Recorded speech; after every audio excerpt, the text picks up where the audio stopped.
Hola a todos, mi nombre es Ricardo Marcelo Taján, soy de Argentina, de la provincia de Santiago del Estero. Me desempeño como profesor adjunto en la Cátedra de Derecho Internacional Público en la Universidad Católica de Santiago del Estero desde hace ya más de 25 años. Y con gran alegría, desde hace unos años atrás, también integro como profesor adjunto la Cátedra de Derecho Internacional de los Derechos Humanos en la mencionada universidad. Si tuviera que expresarles los estados de ánimos que en este momento me embargan, alegría, honor y una gran responsabilidad. Una alegría inmensa por la concreción de este curso sobre Derecho Internacional de los Derechos Humanos y Derecho Internacional Humanitario a la luz de la perspectiva del sistema interamericano. Un gran honor porque se ha confiado en mí para estar presente como profesor en este curso. Y una gran responsabilidad de preguntarme a cada momento si la elección ha sido adecuada y si soy digno de estar presente frente a ustedes y acompañarlos en el desarrollo de este módulo tercero, y que posteriormente lo haré íntegramente a cargo del módulo 15 sobre Derecho Internacional Humanitario y Derecho Internacional de los Refugiados.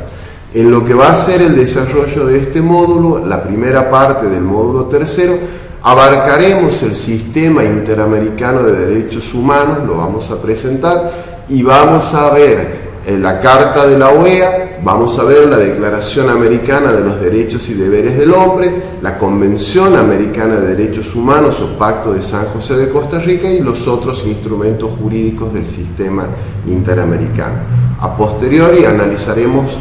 dentro de los órganos de protección que prevé el sistema interamericano. Estará a mi cargo en la última parte del módulo explicar el funcionamiento de la Comisión Interamericana de Derechos Humanos.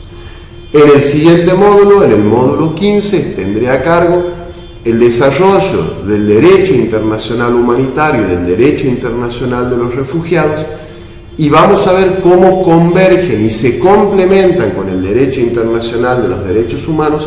para ampliar el marco, teniendo por tesis final siempre ampliar el marco de protección de la persona humana. Hecha esta presentación inicial, a continuación vamos a dar el comienzo formal al desarrollo de este módulo. Hacíamos hace breves momentos la presentación inicial de este módulo. Se me escapaba decirles que estoy plenamente convencido que este curso que estamos iniciando es un aporte de gran valor al derecho internacional de los derechos humanos, la rama más dinámica y más transformadora del derecho internacional, haciendo de ese derecho interestatal un derecho preocupado especialmente por el ser humano, dedicado a que el hombre pueda vivir dignamente en el ámbito estatal como en el marco de la comunidad internacional. También que va a ser una contribución muy importante a esa necesidad de una concepción global y sistemática de los derechos humanos, con derechos civiles, políticos, sociales, económicos y culturales, integrando un todo indivisible, y a su protección en el derecho interno y en el derecho internacional. En palabras de un expresidente de la Corte Interamericana de Derechos Humanos, Héctor Grospil, no puede ser el derecho de los derechos humanos un derecho formal y frío. El derecho internacional humanitario, el derecho de los refugiados, el derecho internacional de los derechos humanos, no solo regulan relaciones entre los estados, van a la esfera interna de estos, penetran en su esfera interna en el intento de asegurar una vigencia efectiva de las libertades y los derechos del ser humano, que nos invita a bregar por el logro del respeto de los mismos, sin los cuales no es posible hablar de democracia, de desarrollo y tampoco de paz en un continente donde no estamos caracterizados precisamente por la tolerancia y donde aún la violencia sigue caracterizando a la región. Y sin cuyo aseguramiento tampoco, en un Estado de Derecho, tampoco podrá ser pensable una realidad de convivencia pacífica. Decía el profesor Juan Carlos Hitter, y esto no se nos escapa, que el valor vinculante y la gran fuerza con que el derecho de los derechos humanos ha irrumpido en el mundo jurídico a partir de la segunda mitad del siglo XX ha causado grandes complicaciones en la interpretación y aplicación de viejas fórmulas reguladoras. Pero si una decisión compleja va a ser el precio de la mayor dignidad humana, no duden ustedes que vale la pena pagar. Y que aquellos que añoran lo que llaman ellos buenos tiempos, utilizando términos como soberanía, pero entendida como la posibilidad del Estado de manejar a sus ciudadanos de la mejor forma que quisiera, sin relacionarlos con las condiciones de derechos humanos, no solo son anacrónicos, sino que también, como decía otro expresidente de la Corte Interamericana de Derechos Humanos, Michael Reisman, socavan la esencia de los derechos humanos. Hoy en día prácticamente todos los estados reconocen en mayor o menor medida en su ordenamiento jurídico interno un catálogo de derechos individuales y les confieren las garantías para su ejercicio, goce y protección de esos derechos. Existe un consenso entre los estados sobre el alcance y la importancia de los derechos humanos. Se establece que son inherentes a todas las personas, que está protegida la persona humana sin discriminación alguna, que son universales, que son inalienables, que son interdependientes, que son iguales, que son no discriminatorios, que su privación afecta a todo lo demás. La base fundamental es brindar las condiciones necesarias para la realización del potencial humano. Los tratados de derechos humanos, sin lugar a dudas, se encuentran entre los cuerpos normativos más importantes de nuestro tiempo. Piedra angular, el principio de universalidad. Los estados, más allá de sus sistemas económicos, políticos, culturales, tienen el deber de promover y proteger el respeto y asegurar los derechos humanos y las libertades fundamentales. Prácticamente todos los estados han ratificado al menos uno de los principales tratados de derechos humanos a nivel internacional o regional, e inclusive algunas normas fundamentales gozan también de una protección del derecho internacional consuetudinaria que establece obligaciones vinculantes para los estados, aunque no hubieran ratificado alguno de estos instrumentos jurídicos. Es a partir, vuelvo a reiterar, de la Segunda Guerra Mundial, del fin de la Segunda Guerra Mundial, que se ha puesto un mayor énfasis en el reconocimiento internacional de ciertos derechos básicos de la persona, a los cuales se ha denominado derechos humanos y que paralelamente se ha reconocido, se los ha rodeado de garantías y de mecanismos procesales para asegurar su protección. La Carta de la Organización de las Naciones Unidas, a partir de 1945, ha posicionado a los derechos humanos como un elemento fundamental en la esfera de las obligaciones internacionales. Fue la Carta de la ONU el primer instrumento internacional en utilizar expresamente el término derechos humanos. El artículo 55 de la Carta de Naciones Unidas expresamente establece, respecto de la misma, la obligación de promover el respeto universal de la observancia de los derechos humanos y de las libertades para todos sin discriminación, El artículo 56 de ese ordenamiento de la Carta de Naciones Unidas establece que todos los estados se comprometen a emprender acciones para lograr esos propósitos, el respeto y la observancia de los derechos fundamentales y de las libertades, derechos humanos, sin discriminación. A posteriori de la adopción en el sistema universal de la Declaración Universal de los Derechos Humanos, en el año 1966, y como un hito fundamental en la evolución progresiva de los derechos humanos en el sistema universal, se adoptaron dos pactos con carácter vinculante: el Pacto Internacional de Derechos Civiles y Políticos y el Pacto Internacional de Derechos Económicos, Sociales y Culturales. Posteriormente, y en forma progresiva, hubo un desarrollo sobre derechos más específicos. Naciones Unidas ha montado toda una arquitectura institucional para dar efectividad y cumplimiento con los tratados internacionales y con la obligación de promover el respeto y la observancia universal de los derechos humanos, estableciendo a través de las convenciones, estableciendo a través de las declaraciones, estableciendo a través de los acuerdos y documentos, todo en ese entramado institucional, la arquitectura institucional que ha desarrollado los estándares internacionales de protección de la persona humana. En ese hito de evolución progresiva en el sistema universal, creo importante destacar que en el año 2006 la Asamblea General de las Naciones Unidas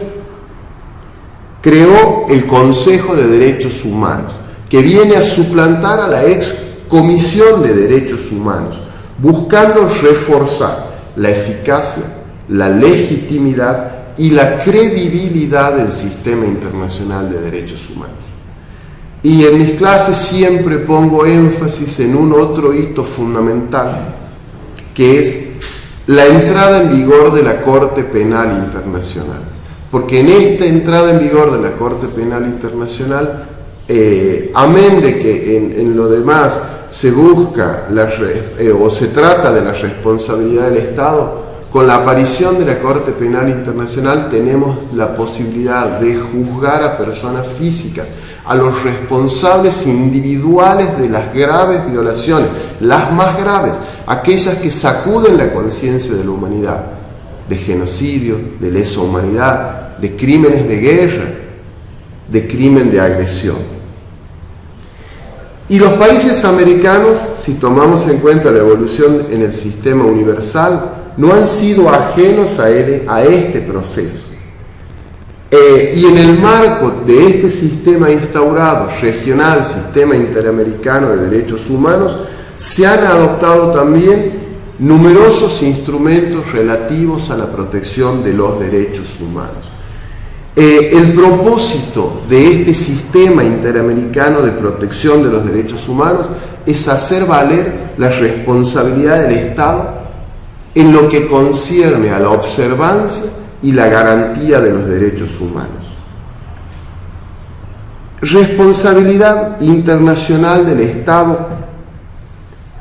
que lo obliga a adoptar medidas razonables, medidas que incluyen la obligación de garantía para impedir que esos derechos sean vulnerados. Reitero, obedeciendo a esa tendencia universal, en el ámbito o en el marco regional, se han adoptado instrumentos jurídicos y se han creado órganos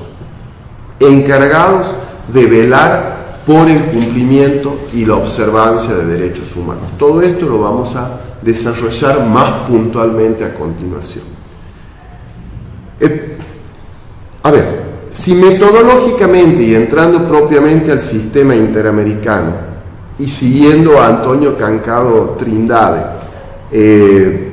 podemos enfocar la evolución del sistema interamericano de derechos humanos desde dos enfoques: un enfoque histórico o un enfoque normativo.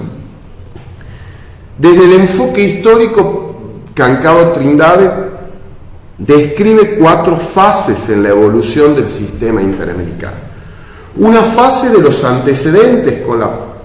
aparición de la Carta de la Organización de Estados Americanos, la Declaración Americana de los Derechos y Deberes del Hombre y los otros instrumentos jurídicos interamericanos que pudieran haberle precedido o que le siguieran. Un periodo específico de formación del sistema, con la creación de la Comisión Interamericana de Derechos Humanos y una progresiva expansión de sus competencias. Una fase de consolidación del sistema a partir de la entrada en vigor de la Convención Americana de Derechos Humanos o Pacto de San José de Costa Rica. Y una fase de perfeccionamiento del sistema producto de la actuación de la Comisión Interamericana de Derechos Humanos, de la Corte Interamericana de Derechos Humanos y producto también del desarrollo jurisprudencial de estas últimas y su incidencia en la esfera de los tribunales nacionales. Desde un enfoque normativo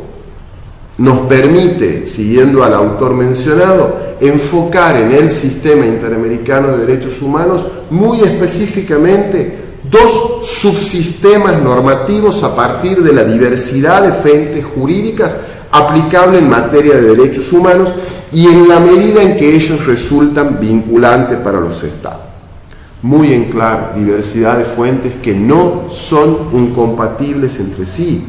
que se refuerzan mutuamente. Los procedimientos previstos en ambos sistemas pueden ser aplicables a un mismo caso, lo cual va a fortalecer la protección, la presión que sobre los estados ejerce el sistema interamericano de derechos humanos. Dualidad de funciones, por ejemplo, que en la Comisión se refiere a la diversidad de fuentes aplicables y va a depender de aquellos estados miembros de la OEA que no han ratificado la Convención Interamericana de Derechos Humanos y no aceptan la competencia de la Corte Interamericana de Derechos Humanos. El texto aplicable será la Declaración Americana de los Derechos y Deberes del Hombre. Mientras que para el resto de los estados que han ratificado la Convención y que aceptan la competencia de los órganos de protección del sistema interamericano, será el texto de la Convención y los otros instrumentos jurídicos interamericanos que los estados hayan ratificado las fuentes de derecho aplicable.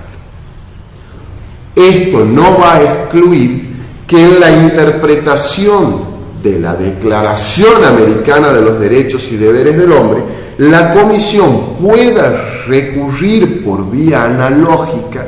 a normas, auxilio de normas más elaboradas por la propia Comisión Interamericana. Este sistema interamericano de protección de los derechos humanos juega un papel fundamental en la promoción y protección de los derechos humanos en el continente americano. Y esa promoción y protección de los derechos humanos ha sido posible a través de consolidar un marco normativo vinculante para los estados en materia de derechos humanos, fundamentalmente de la creación de órganos de protección encargados de velar por la garantía de los mismos y también por la formulación de procedimientos específicos que permiten vigilar y calificar el cumplimiento de las obligaciones internacionales adquiridas por los estados. Este sistema interamericano de protección se ha desarrollado dentro de un marco, y este es el marco de la Organización de los Estados Americanos, de la OEA, en la segunda mitad del siglo XX, replicando un movimiento que se inició con el Sistema Universal de Derechos Humanos y con el Sistema Europeo de Derechos Humanos, o sea, a nivel universal y europeo, de crear mecanismos internacionales de promoción, protección y observancia de los derechos humanos. En los países de América, por haber suscrito y ratificado la Carta de la OEA, se encuentran comprometidos a respetar las obligaciones contraídas en ellas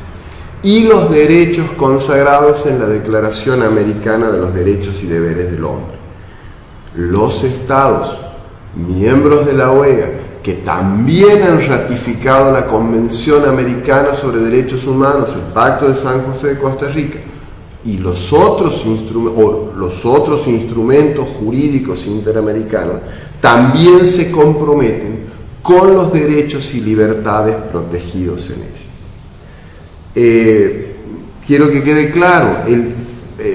el sistema de protección universal de los derechos humanos y el sistema de protección regional no tienen por qué verse como contrapuestos, sino más bien como claramente lo ha indicado la Corte Interamericana de Derechos Humanos y lo ha expresado cuando debió pronunciarse, deben conjugarse armoniosamente del modo que mejor se acomoden a la realidad. Los derechos del hombre, su protección, no ameritan, se oponen a que podamos hacer una distinción radical entre universalismo y regionalismo. No resulta conveniente, teniendo en cuenta la protección de la persona humana, que podamos hacer distinciones sobre la aplicabilidad de un sistema de protección de acuerdo a que las obligaciones internacionales a que los Estados se hayan comprometido lo haya sido contraído por el Estado, naciendo de una fuente internacional o de una fuente regional. Nuestra Corte Interamericana ha prohijado una tendencia integracionista, lo ha dicho así en su opinión consultiva del año 82, sin darle preeminencia a ninguno de los ordenamientos en particular, solamente tener en juego la armonía, atento a la télesis final, la protección de la persona humana. También destacar el carácter subsidiario de los sistemas de protección de derechos humanos. Tanto el sistema universal como el sistema regional tienen un carácter subsidiario a los sistemas nacionales. Actúan como última ratio, o sea, cuando los Estados han fallado en brindarle la protección debida a los derechos humanos de las personas. Esto es una premisa fundamental en nuestro sistema interamericano y respecto a nuestros órganos de protección. La Comisión Interamericana y la Corte Interamericana intervienen cuando se han agotado todos los mecanismos internos, es decir, solo se accede al sistema regional, lo vamos a ver después, como uno de los requisitos de admisibilidad, que se hayan agotado los recursos del ordenamiento interno. Es decir, se haya tentado diligentemente agotar los recursos internos en una lógica subyacente de darle al Estado la posibilidad de solucionar en el sistema nacional y proteger a la persona humana. Ahora, si se intentaron diligentemente, si no existe en el Estado un debido proceso legal, hay un marco sistemático de violación de derechos humanos, no se prevé en el sistema nacional las vías internas para intentar agotarlas, o hay un retardo injustificado por parte del Estado, podemos acceder y gozar de esa protección internacional, en el caso de la protección de los órganos del sistema interamericano a nivel regional. Velázquez Rodríguez contra Honduras, 1988, Godínez Cruz contra Honduras, 1989, hablan del carácter subsidiario de los sistemas de protección de derechos humanos. También destacarles que tanto a nivel internacional o regional de derechos humanos, que son valores hemisféricos comunes, el compromiso con el Estado de Derecho y con la democracia. Democracia representativa que se erige en una piedra basal en el marco ideológico del sistema interamericano de protección de los derechos humanos. Hay una gran vinculación entre la democracia y las prerrogativas del hombre, además de estar expresamente consagradas en la Carta de la OEA, esa vinculación, en la Declaración Americana de los Derechos y Deberes del Hombre y en la Convención Americana sobre Derechos Humanos, ha sido constantemente proclamado por la Comisión y por la Corte. La OEA incluye en su Carta de 1948 compromisos con la democracia y los derechos humanos. Uno de los mayores compromisos que asumió el sistema interamericano, vuelvo a repetirlo, es el compromiso con el Estado de Derecho y con la democracia. Y por eso es que en ese desarrollo progresivo en el sistema interamericano me permito rescatar también la resolución 1080 y la emisión de la Carta Democrática Interamericana como hitos en el establecimiento del valor democracia y en sostener la democracia representativa como la piedra basal de nuestro sistema interamericano, sin el cual no puede haber desarrollo, no puede haber paz y no puede haber tampoco observancia de los derechos humanos. Habíamos dicho que el sistema interamericano de derechos humanos se erige a partir del marco de la Organización de Estados Americanos. La organización, la OEA, es una organización internacional creada por los estados del continente, creada específicamente para lograr, reitero, en el continente un orden de paz y justicia, fomentar la solidaridad continental, defender la soberanía, la integridad territorial y la independencia de los estados del continente. A la luz de la Carta de Naciones Unidas, sería una organización regional del tipo previsto en el artículo 52 de la Carta de la Organización de las Naciones Unidas. Propósitos fundamentales de la Organización de Estados Americanos: afianzar la paz y la seguridad en el continente, promover y consolidar la democracia representativa dentro de un marco de no intervención en los asuntos internos de los estados, asegurar la solución pacífica de controversias y organizar la acción solidaria de los estados en caso de agresión. Propósito fundamental de esta Organización de Estados Americanos, creada en la 9ª Conferencia Internacional Americana que se llevó a cabo en Bogotá en 1948, que puso en marcha la Organización de Estados Americanos, aprobada por la unanimidad de 21 países, que dio también la carta de esa organización, y que entró en vigor en el año 51, el 13 de diciembre del año 1951, al alcanzarse los 2/3 de las ratificaciones exigidas, y que ha cumplido una vasta tarea en el ámbito de los derechos humanos a nivel regional. Vuelvo a reiterar, el propósito fundamental: lograr en el continente un orden de paz y de justicia, de libertad fundamental y de justicia social,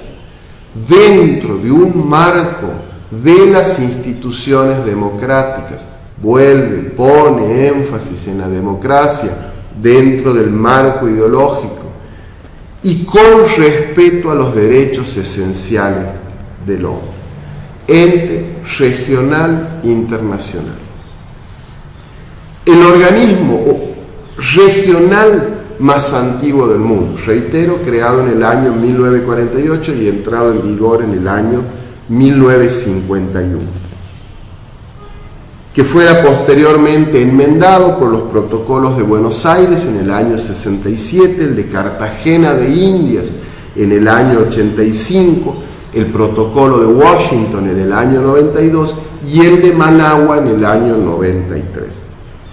en el continente principal foro gubernamental, político, jurídico y social del hemisferio. Son sus principales pilares la democracia, los derechos humanos, la seguridad y el desarrollo. Son sus propósitos: paz y seguridad, solución pacífica de problemas, acción solidaria en caso de agresión, democracia representativa. Y son sus principios: el derecho internacional como norma de conducta entre los estados en el continente, la buena fe de los estados en el cumplimiento de sus obligaciones internacionales, el respeto de la personalidad jurídica, de la soberanía y de la independencia de los estados, la solidaridad de los estados, la solución de controversias por medios pacíficos, la justicia social para asegurar la paz duradera y los derechos, el respeto de los derechos fundamentales de las personas humanas. Son sus herramientas el diálogo político, la cooperación y los mecanismos de seguimiento. Ha sido muy vasta y ha sido en su marco, el marco de la Organización de Estados Americanos, el desarrollo, la evolución progresiva del sistema interamericano de derechos humanos. No puedo dejar de mencionar los órganos de la Organización de Estados Americanos, la Asamblea General de la OEA, que sesiona ordinariamente en periodos una vez al año, pero que puede ser convocado a periodos extraordinarios cuando el Consejo Permanente estimara que su reunión es necesaria o se dan los motivos para hacerlo. Una reunión todos los Estados miembros se integran en la Asamblea General de la OEA.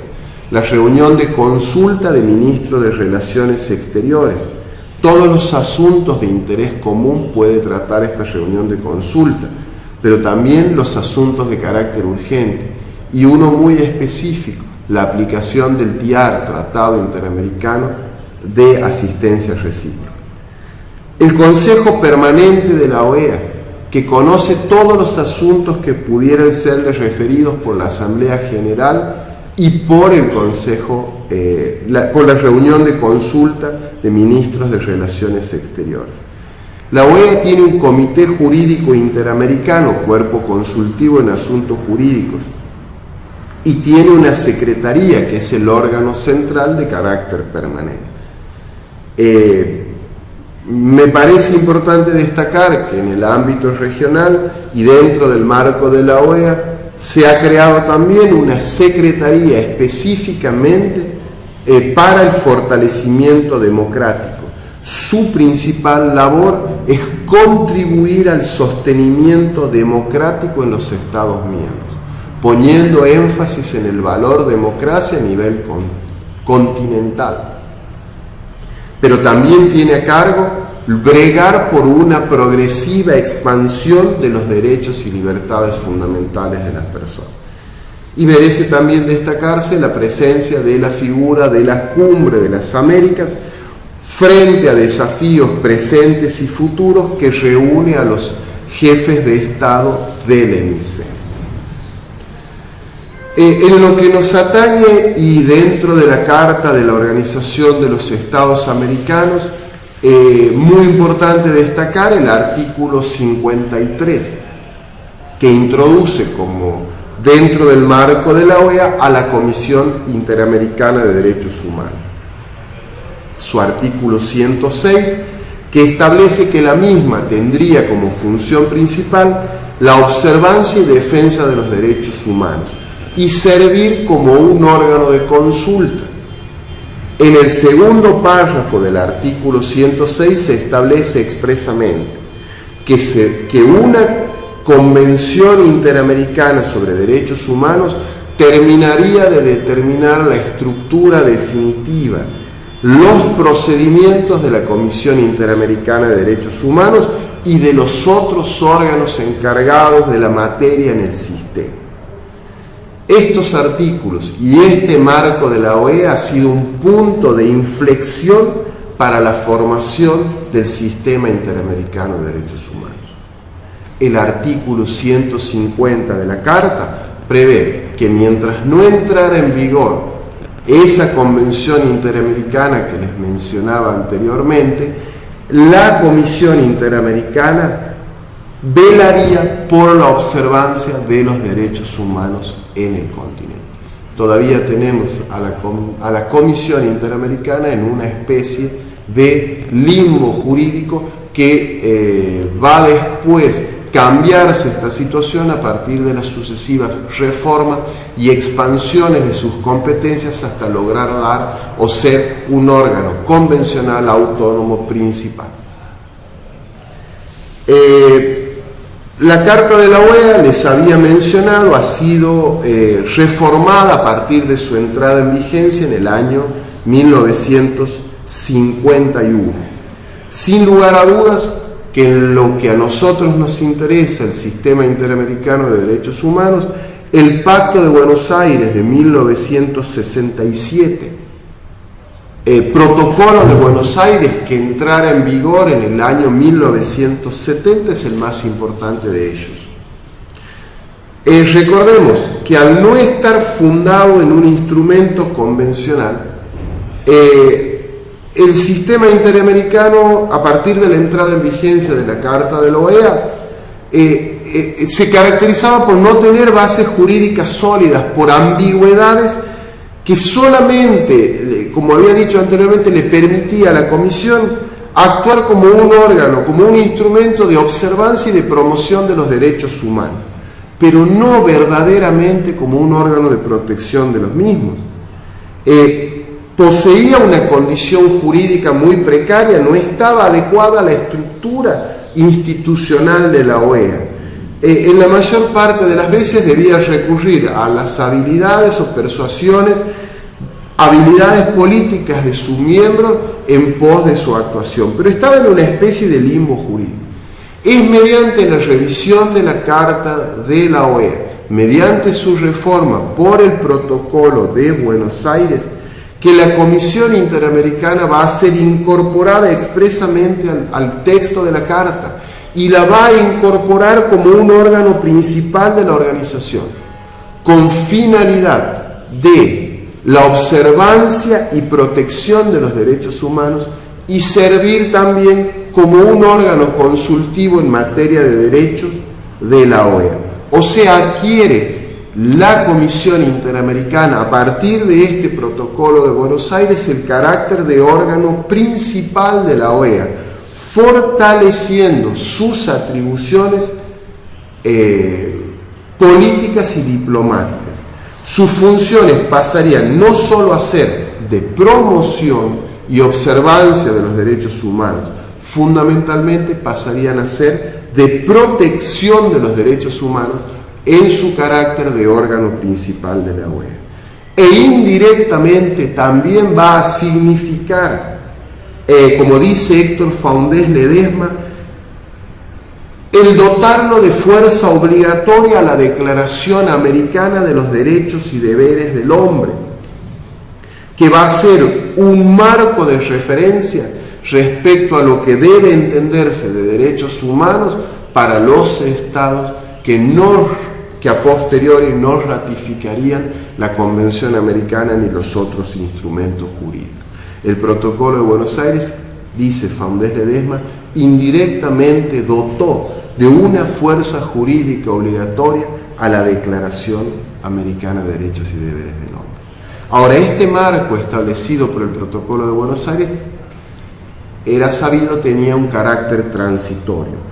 porque se establecía expresamente que la estructura, competencia y los procedimientos de los que o con los cuales se iba a regir su actuación serían finalmente decididos por una convención americana sobre derechos humanos que habría de convocarse. La Carta de la OEA fue reformada después en Cartagena de Indias, en Washington y Managua. En lo que nos importa el protocolo de Washington de 1992 y teniendo presente nuevamente el valor democracia como marco ideológico en la protección de los derechos humanos a nivel continental, se refiere principalmente a los miembros, Estados miembros de la OEA, cuyo gobierno democráticamente constituido hubiera sido derrocado por la fuerza. Prevé la posibilidad de suspenderlo en el ejercicio de sus derechos de participación en las sesiones de la Asamblea General.